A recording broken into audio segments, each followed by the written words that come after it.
नमस्कार, मेरा नाम कमरागा है। आज के इस एपिसोड में हम बात करेंगे कि आखिर ये क्यों बार-बार इस किस्म के हमले हो रहे हैं और इतने लोग मर रहे हैं, उसके क्या कारण है, वजह क्या है, ये जानने की कोशिश करेंगे।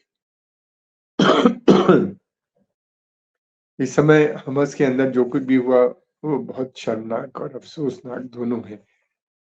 एक तरफ तो हमास ने इतने इज़राइलियों को मारा जिसमें अधिकतर जो थे वो अ, नागरिक थे और कहा जाता है कि बेगुनाह भी थे, ज़ाहिर-सी बात है। फिर उसके अलावा दूसरी तरफ इज़राइल के अटैक में भी ज़रूरत से ज़्यादा प्रोपोर्शनेट जो यूज़ हुआ है, उसमें बहुत लोग कल अकेले एक ही अस्पताल के अंदर उसी प्रीमाइसेस में 500 से भी ज़्यादा लोगों की हत्या हो गई अ, एक मिसाइल अटैक से।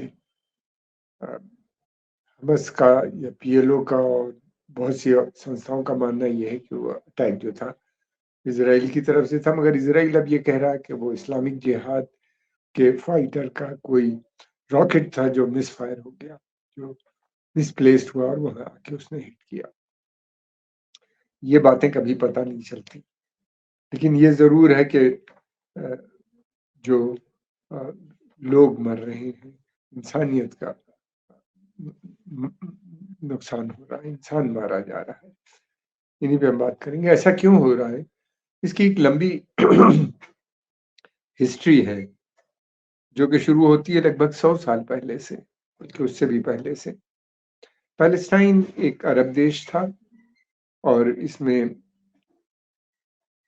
सैकड़ों सालों से यहाँ पे लोग रहते थे। जब इस्लाम आया तो यहाँ के लोगों ने इस्लाम को कबूल कर लिया। अरब थे, मूल के हैं ये लोग सब।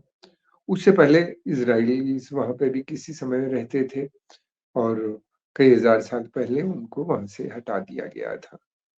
उसका हम सब जानते हैं कि वो अ, जो अ, कहा ये जाता है कि जो हज़रत ईसा यानी जीसस का जो क्रूसिफिकेशन हुआ, जिस तरह से उनकी हत्या की गई, उस कॉन्स्पिरेसी के पीछे जूइश था। वो कॉन्स्पिरेसी उस समय के ज्यूज़ थी। ये उनके ऊपर एक्यूज़ेशन है या बिलीफ है क्रिश्चियनों का उस समय की। और उस समय जो था ये पूरा क्षेत्र जो था, वो रोमन एम्पायर के अंदर था, ईस्टर्न रोमन एम्पायर वहाँ पे थी और उन्हीं के जो रिप्रेजेंटेटिव था या जो वहाँ का अ, बादशाह था जो कंट्रोल कर रहा था, उसने जीसस को दिया था इनकी एडवाइस पे। अब लेकिन बाद में हुआ ये कि रोमन स्वयं क्रिश्चियन हो गए और जब उन्हीं ने क्रिश्चियनिटी एक्सेप्ट कर ली, तो वो ज्यूइश के खिलाफ हो गए और उन्होंने उनका मैसेकर किया, इनको वहाँ से एक्सपेल किया और ये फिर उसके बाद तमाम फैल गए। उससे पहले भी कहा जाता है कि एक बार बाबिलोनियंस ने उनके साथ इसी तरह की बर्बरियत की थी। ये यूरोप के तमाम देशों में फैल गए, अरब के देशों में चले गए थे, वहाँ छुपे हुए थे। वहाँ पे इनकी इस्लाम से भी बहुत सी जगह पे खास तौर से मक्का और मदीने में के बीच में, मदीने के आस-पास के क्षेत्रों में, इस क्षेत्र के बीच में लड़ाई भी हुई, इस्लाम जब इस्टैब्लिश हो रहा था और फिर लेकिन ये है कि बाद में एक ट्रूस हो गया था और इनकी संख्या भी कम थी, कोई थ्रेट नहीं था और ये एक वहाँ पे अरब देशों में जो ज्यूज़ रह रहे थे, उनको किसी तरह से कोई आपत्ति नहीं, बल्कि इनके पास कारोबार था, मार्केट इन्हीं ये कंट्रोल करते थे, मार्केट में इनकी ज़्यादातर दुकानें होती थी, बड़ी इंडस्ट्री तो थी नहीं उस पीरियड में। और बल्कि अरब में तो बहुत बाद में आई है इंडस्ट्रीज़ कंपैरेटिव टू अरब। इनके कारखाने भी रहे होंगे छोटे-मोटे, यही ट्रेड में सबसे आगे थे और अरब भी बहुत मशहूर ट्रेडर हैं, अरब भी ट्रेडिंग कर रहे थे, लेकिन शॉप्स और इस किस्म की चीज़ों में इनके थे और कुछ इनके भी बड़े ट्रेडर थे। धीरे-धीरे ऑटोमन एम्पायर कमज़ोर होने लगी और उसके बाद हमने देखा जो राइज़ हुआ वो वेस्टर्न पावर्स का हुआ। अरब्स का और ऑटोमन्स का यानी तुर्कों का डिक्लाइन शुरू हो गया, तुर्की का डिक्लाइन शुरू। ये लगभग 17th सेंचुरी से ग्रेजुअल होता चला गया, उससे पहले भी इनका जो पीक था जैसे ही पीक के बाद से फॉल। उनका डिक्लाइन शुरू हो जाता है और ये धीरे-धीरे अरब का राइज़ होता चला गया। अरब का डिक्लाइन हुआ, यूरोप का राइज़ हुआ। यूरोप के राइज़ में सबसे बड़ी रीज़न ये था कि उनके यहाँ जो रेनेसां आया, रेनेसां से पहले वो भी डार्क एजेस में थे, बहुत बुरी हालत थी। जो भी रीज़न वाली बात करता था या साइंटिफिक डेवलपमेंट या इस किस्म की, उसको मारा जाता था। हमने देखा कि गैलीलियो और पता नहीं किसको लोगों को इन्हीं ने मार दिया। उनको कहा कि ये ट्रू क्रिश्चियन नहीं है और चर्च का रूल था और चर्च इस तरह के लोगों को आए दिन मारा करती थी। उसके बाद ये हुआ कि वहाँ पे रेनेसां आया, रेनेसां हालाँकि ये रेनेसां में अरबों का बहुत बड़ा रोल है क्योंकि अरब जो थे मेडिवल साइंसेज़ अरबों में डेवलप की थी और उन्हीं ने पहले जो पुरानी ग्रीक साइंसेज़ थे उसको आगे बढ़ाया, अलजेब्रा और केमिस्ट्री और बहुत सी चीज़ें, अल्कीमिया डेवलप की, एल्गोरिथम जिसके ऊपर ये हमारे टेलीफ़ोन और इंटरनेट चलते हैं, ये सब उन्हीं ने डेवलप की थी और यहीं से ये साइंसेज़ यूरोप गईं, स्पेन गईं, स्पेनिश में ट्रांसलेशन हुआ, वहाँ से फिर इंग्लिश और जर्मन और फ्रेंच और अलग-अलग लैंग्वेज में उसको उन्हीं ने और आगे बढ़ाया। बहुत रिमार्केबल डेवलपमेंट हुआ। अरब वहीं पे खामोश हो गए, अरबों में उसके बाद से कुछ काम नहीं हुआ, साइंस एंड डेवलपमेंट तब से लेके अभी तक कोई काम नहीं हुआ। लेकिन ये जो था वहाँ पे रेनेसां आया, फिर उसके बाद उनके यहाँ एनलाइटन मूवमेंट, इंडस्ट्रियल रिवॉल्यूशन, उसके बाद हमने देखा आय ऑटोमन एम्पायर का डिक्लाइन बहुत फास्ट हुआ और लगभग फर्स्ट वर्ल्ड वॉर में तो वो बिल्कुल एम्पायर डिसइंटीग्रेट हो गई, खत्म हो गई और इसके ऊपर कब्जा जो था वो एंग्लो फ्रेंच यानी बरतानिया फ्रेंच ने इस पूरे क्षेत्र को अपने डिवाइड कर लिया। अफ्रीका में हमने देखा बहुत से देशों में फ्रांस का वर्चस्व था, पहले भी था, बाद में उनका पूरा कंसोलिडेशन हो गया। फिर उसके अलावा मिडल ईस्ट जिसे वो कहते हैं यानी वेस्ट एशिया और नॉर्थ अफ्रीका के बहुत से देशों में अंग्रेजों का कब्जा। फर्स्ट वर्ल्ड वॉर से पहले अंग्रेजों ने वायदा किया था अरबों से कि वो अगर उनसे मदद मांगी थी और ये कहा था कि अगर वो उनको मदद देंगे तो वो उसके बदले में वो उनको सपोर्ट करेंगे और उनको आज़ाद कराएंगे टर्की से और अलग-अलग ग्रुपों से किया था। फिर उसके बाद उन्हीं ने एक सीक्रेट पैक्ट यहूदियों से भी किया था। ये वो पीरियड था जब वहाँ पे यूरोप में ज़ायनिस्ट मूवमेंट बन चुका था लेट 90th सेंचुरी में और उसके अंदर ये था कि उनकी मेन डिज़ायर जो थी उसके लीडर थियोडर हर्ज़ल थे जिनकी मेन डिमांड थी कि उनको देश चाहिए और वो पैलेस्टाइन में ही वापस आना चाहते थे। उनका कहना था कि Jews should return to Palestine और उसके बदले में उन्हीं ने कहा था कि देखिए अरबों में अमेरिका यूरोप के जो नेशनल इंटरेस्ट थे उनको प्रोटेक्ट करें। उन्हीं ने ये भी कन्विंस किया था यहूदियों ने कि वो अरब नेशनलिज्म बढ़ रही है जो कि यूरोप के लिए एक बड़ा खतरा है। यूरोप के जो कॉलोनाइजर हैं उनके लिए खासतौर से उस ज़माने में कॉलोनियल पावर ही वहाँ पे थी। और दूसरी बात उन्हीं ने ये भी कहा था कि उस जो पहली जंग अज़ीम यानी फर्स्ट वर्ल्ड वॉर जिसे हम कहते हैं उसमें वो खुद इकोनॉमिक मदद भी करेंगे यानी इकोनॉमिकली भी उसको फाइनेंस भी करेंगे। ये वो पीरियड था कि जब उनके बड़े-बड़े बैंकर्स बन चुके थे यहूदी रॉथस्चाइल्ड खास तौर से थे जो बहुत बड़े समय के बैंकर और बिजनेसमैन थे। इस तरह के बहुत से और दूसरे ग्रुप्स भी थे जिन्होंने बरतानिया की मदद भी की। फर्स्ट वर्ल्ड वॉर खत्म होते ही अंग्रेजों ने पहला ये काम किया कि जो पैलेस्टाइन था उसको लीग ऑफ नेशंस ने जो बनी हुई थी उसने इनको अ, पैलेस्टाइन जो था वो मैंडेटरी पावर डिक्लेयर कर दिया। पैलेस्टाइन में मैंडेट बरतानिया की मैंडेट यानी बरतानिया के पूरा कब्जे में पैलेस्टाइन था। बाकी जगहों पे वो धीरे-धीरे उनको आज़ाद करते गए और उन लोगों को वहाँ पे बिठाया गया जो जिन्हीं ने उनको फर्स्ट वर्ल्ड वॉर में मदद की थी। जैसे सऊदी अरेबिया का गठन किया, वहाँ पे हाउस ऑफ सऊद, कुवैत में कुवैती फैमिलीज़, यूएई में जिस समय के रूलर्स हैं इन लोगों को ये वहाँ पहले से थे इनको और स्ट्रॉन्ग बनाया और इनकी मदद की, इनको इंडिपेंडेंट स्टेट्स इस तरह से धीरे-धीरे डिक्लेयर करते चले गए और गल्फ का के बहुत से जो देश थे, वो उनके सीधे कंट्रोल में भी रहे, प्रोटेक्टोरेट रहे काफ़ी बाद तक।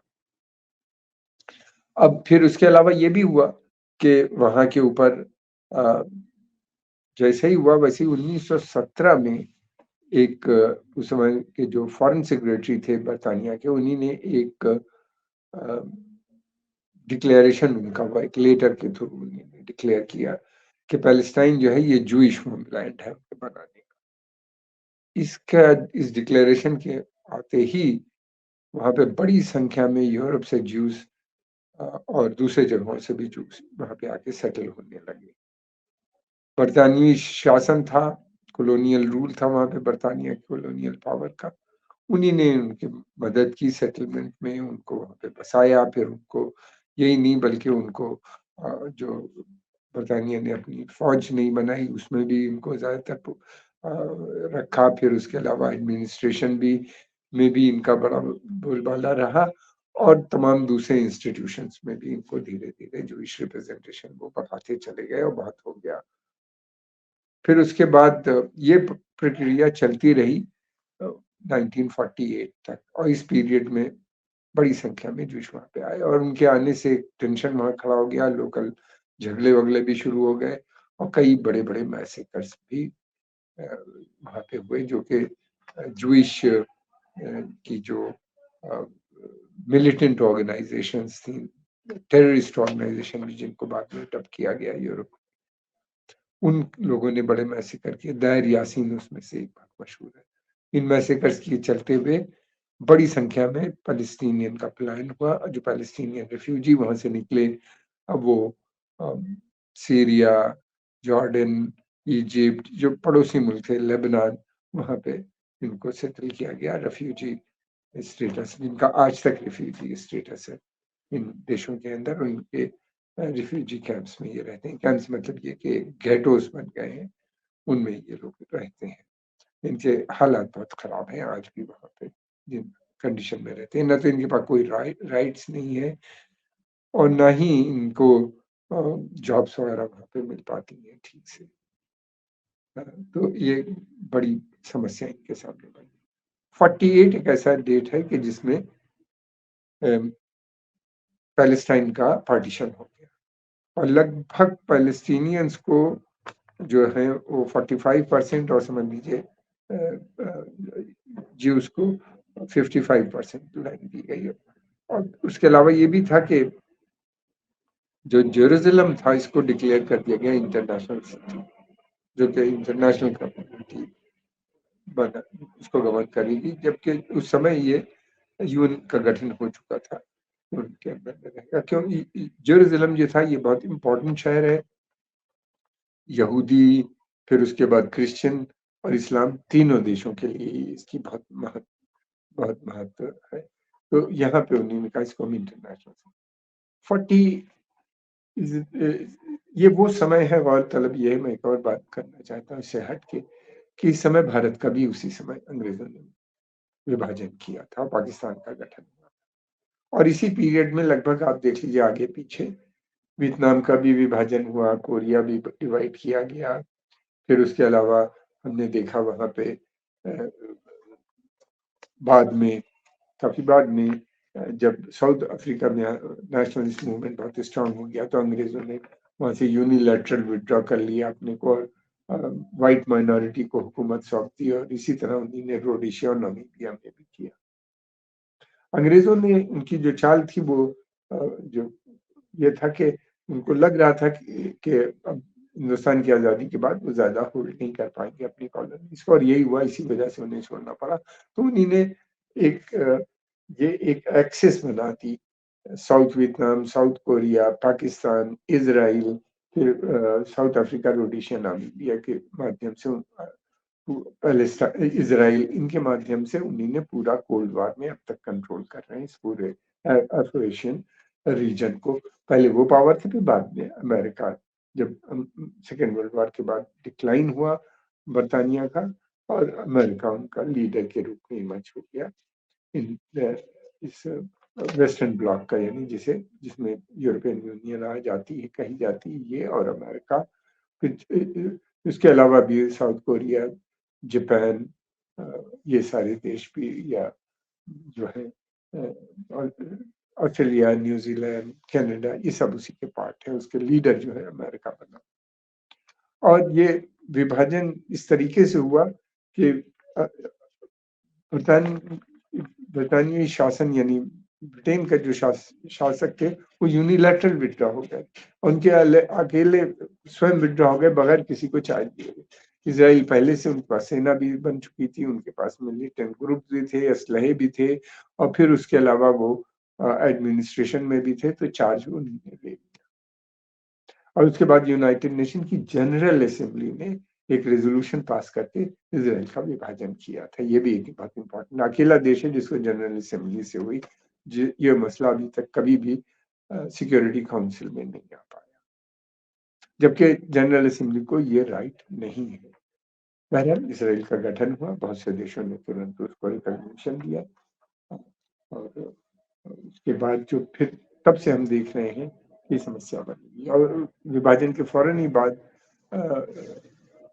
जो इजराइल था, इजराइल की सेना ने उस समय की जो थे वो जो जेरूसलम का जो हिस्सा था उस पर कब्जा कर लिया, और अरबों ने बाकी पैलेस्टाइन के लिए जो जमीन अलॉट की गई थी, जो एरिया दिया गया था, उस पर अरबों ने कर लिया। यानी जॉर्डन जिसकी सीमा मिलती है वेस्ट बैंक से, उन्हीं ने वेस्ट बैंक और ईस्ट जेरूसलम पे अपना कब्जा कर लिया वहां की सेना ने, और इजराइल ने गाजा पट्टी के ऊपर, जिसका बॉर्डर इजराइल से मिलता है। इन लोगों का कहना यह था कि क्योंकि पैलेस्टाइन के पास न सेना है न कुछ, वो अपने को डिफेंड नहीं कर सकते, अगर ऐसा ना करेंगे तो इजराइल बाकी एरिया में भी धीरे धीरे कब्जा कर लेगा। पैलेस्टीनियन को इससे और वायदा किया कि वो जल्दी ही एक पैलेस्टीनियन स्टेट का गठन भी करेंगे, लिबरेट भी करेंगे बाकी टेरिटरीज को भी जो इजराइल के कब्जे में। ऐसा तो आज तक नहीं हो पाया। और फिर उसके बाद एक 56 की बार हुई, जब यहाँ पे अब नासिर वगैरह नेशनलिस्ट मूवमेंट काफी स्ट्रांग हो गया। जो वहाँ के इजिप्ट में जो बादशाह थे, प्रो वेस्ट थे, वो वहाँ पे कू हो गया, और नेशनलिस्ट वहाँ की जो सेना थी नेशनलिज्म से इम्पैक्टेड थी बहुत ज्यादा, उसने सत्ता कब्जा कर लिया। और आते ही नासिर उसके लीडर थे, उन्हीं ने सुएज कैनाल को नेशनलाइज कर दिया। तो उसको चलते हुए फिर फ्रांस और ब्रिटेन और इसराइल ने ट्राइपार्टाइट हमला किया, लेकिन ये कि उसमें फौरन अमेरिका ने उसको वहां से रोका। और वो पीरियड से हम देखते हैं कि अमेरिका डोमिनेंट रोल में, जिसमें उसका हो गया वहां से।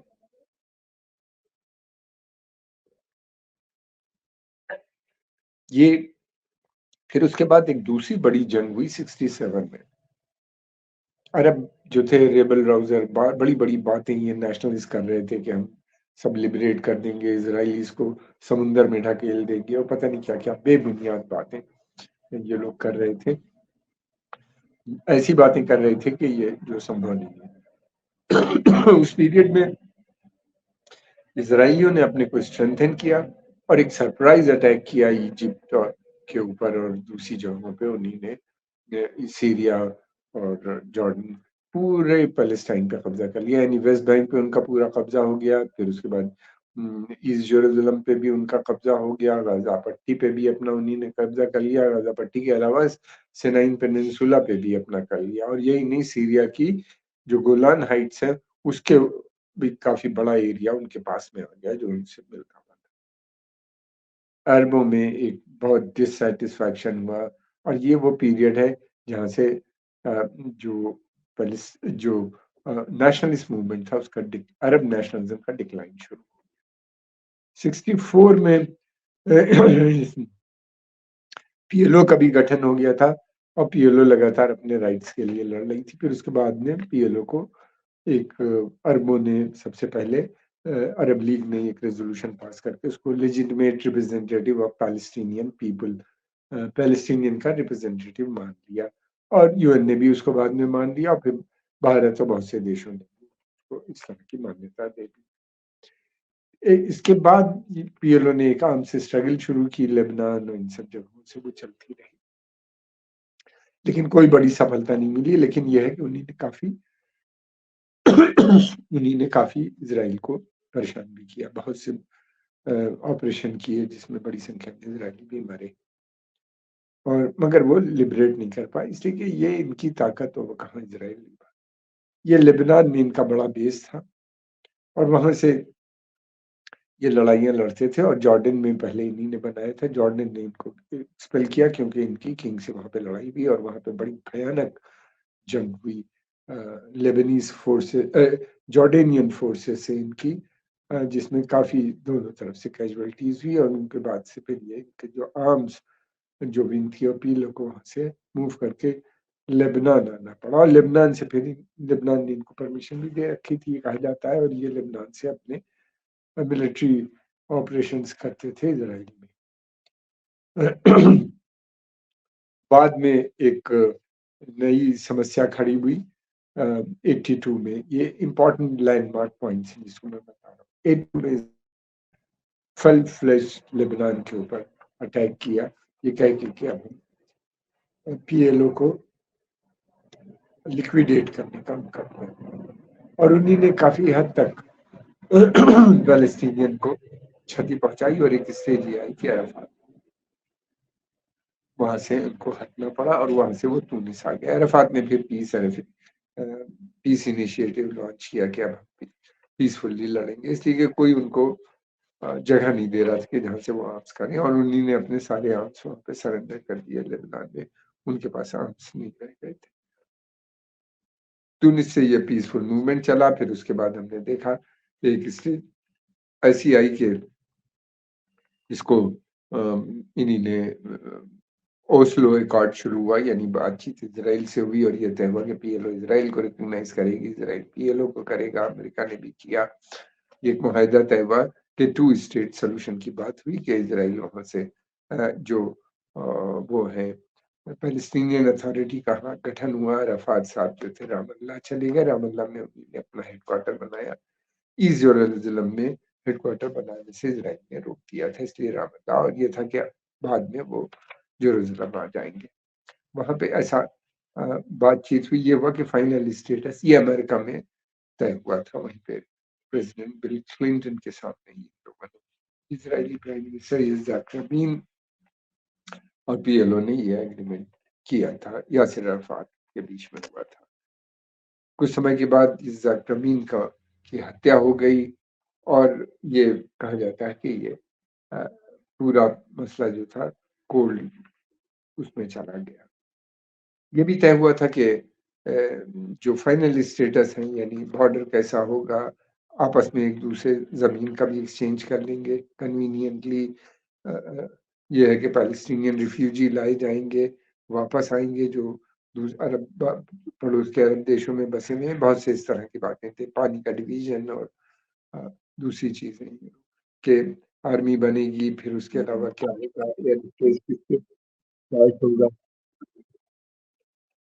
एयर स्पेस किसके पास उनको मिलेगा। तो ये सारी चीज़ें तय होनी जो कभी नहीं तय हो पाई, और फिर उसके बाद हमने ये देखा कि धीरे-धीरे इज़राइल अपने वायदों से हटता गया, और एक स्टेज ऐसी आई जब फाइनल मीटिंग कैंप डेविड में हुई, अ, लेकिन वहाँ कोई निकला नहीं जो उन्होंने ऑफ़र किया था इज़राइल को।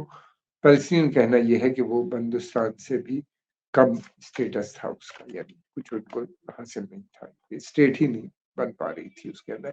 अराफ़ात ने मना कर दिया, लेकिन फिर उसके बाद अराफ़ात के ऊपर एक कहर नाज़िल हो गया। उनको अ, वो पैलेस्टीनियन अथॉरिटी को वर्चुअली उन्होंने डिसमेंटल करना शुरू कर दिया। अराफ़ात के हेडक्वार्टर को भी बॉम्बिंग कर दिया। अराफ़ात केवल एक छोटी-सी जगह पे अपने हेडक्वार्टर में सीमित रह गए थे। ये हुआ। फिर अ, इस तरह की चीज़ें चलती रहीं। बीच में 73 में भी अरबों ने एक बार की और कोशिश की थी कि 73 में तो वो इज़राइल को उन्होंने सरप्राइज़ अटैक किया था, लेकिन उनको भी कोई इज़राइल को वो से पैलेस्टाइन या गाज़ा पट्टी से उनको हटा नहीं पाए, उनका कब्ज़ा वैसे ही बना रहा।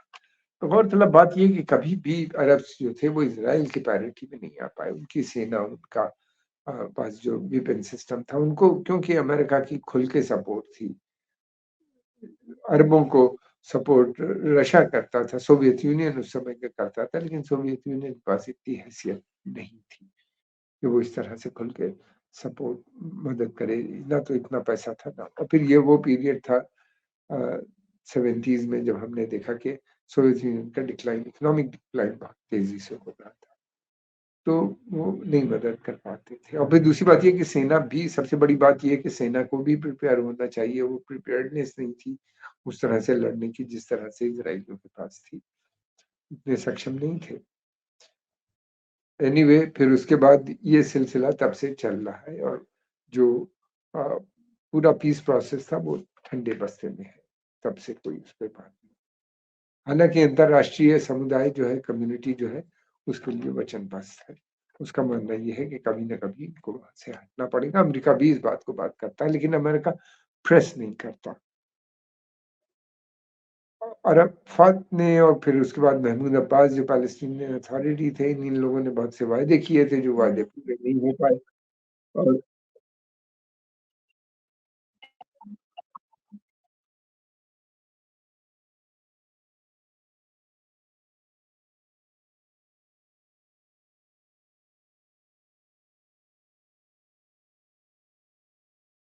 क्रम चलता रहा, पीएलओ अ, खत ब जो पैलेस्टाइन अथॉरिटी थी वो बहुत कमज़ोर हो गई, और उसके बाद हमने देखा जो राइज़ हुआ वो उनका हुआ।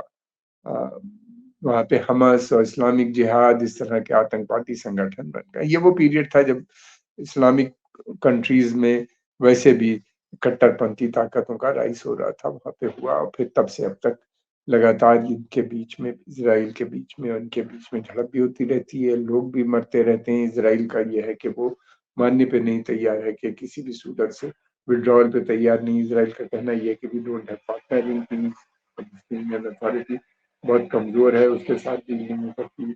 अरबों का और दूसरे लोगों का कहना ये है कि ये जो है, ये एक अपार्थाइड स्टेट बना रहे हैं और पूरे एरिया पे कब्जा करना चाहते हैं। और फिलहाल ये है कि वहाँ पे जो इस समय far right Islamic far right Jewish organisation के पास सत्ता है। ये जो लोग हैं, ये इनका मानना ये है कि पूरा जेरूसलम जो है वो यूनाइटेड कैपिटल इज़राइल का है, बिब्लिकल टाउन है, इसको हम नहीं छोड़ेंगे। फिर कहते हैं वेस्ट बैंक जो है, ये भी बिब्लिकल लैंड है, और यहाँ पे हम उनके 3-4 हज़ार साल पहले उनके प्रॉफिट्स एंड किंग्स वहाँ पे रहते थे, इसलिए इसको भी यहाँ से हम विथड्रॉ नहीं करेंगे, बल्कि हम इसको पूरा अनेक्स करेंगे और पॉपुलेशन को भी अनेक्स कर देंगे। और फिर उसके अलावा गाज़ा पट्टी को वो कहते हैं कि ये बिब्लिकल लैंड नहीं है, मगर सिक्योरिटी के लिए इज़राइल की ज़रूरी है। तो इस प्रकार की वहाँ पे भूमिकाएँ चल रही हैं, जिसके चलते हुए टेंशन बना हुआ है लगातार वहाँ के ऊपर, और इस तरह की बातें हो रही हैं। टू स्टेट सॉल्यूशन ही है। अरबों का मानना ये है कि जब के समी स सम हालात बदल गए हैं अरब कंट्रीज़ में, पब्लिक ओपिनियन चेंज हो गई है बहुत ज़्यादा 2011 के बाद। खुल के पैलेस्टीनियन को सपोर्ट हासिल है, जो प्रो अमेरिकन गवर्नमेंट्स थी वहाँ पे, Saudi Arabia, UAE, Saudi Arabia, Qatar और बहरीन, इनको काफ़ी दिक्कत हो रही है अमेरिकन पॉलिसी को प्रमोट करने में, तो उनका भी स्टैंड अलग नज़र आता है, जिस तरह के हमने इस तरह का देखा। ये एक ऐसी समस्या है कि जिसका केवल एक ही हल है कि यहाँ के ऊपर एक पैलेस्टीनियन स्टेट का गठन हो, जैसा कि तय हुआ था। नहीं तो ये चलती रहेगी, और डर इस बात का है ये पूरे रीजन में भी फैल सकता है। ख़ास तौर से इस समय जिस तरह के हालात हैं, उससे ऐसा लगता है कि ये रीजन में फैलने के बहुत चांसेज़ हैं। अमेरिकन ट्रूप्स भी वहाँ पे बड़ी संख्या में आ गए हैं, और इज़राइल का मानना ये है कि वो ये आर-पार की जंग है, इसको पूरी तरह से खत्म होना चाहिए, और इसका जो सरपरस्त है इस पूरी जंग का, वो ईरान है। तो ईरान में जो उनके पास न्यूक्लियर इंस्टॉलेशन है, उसका ध्वस्त करना भी बहुत ज़रूरी है, और ईरान की पावर को भी कम करने की ज़रूरत है।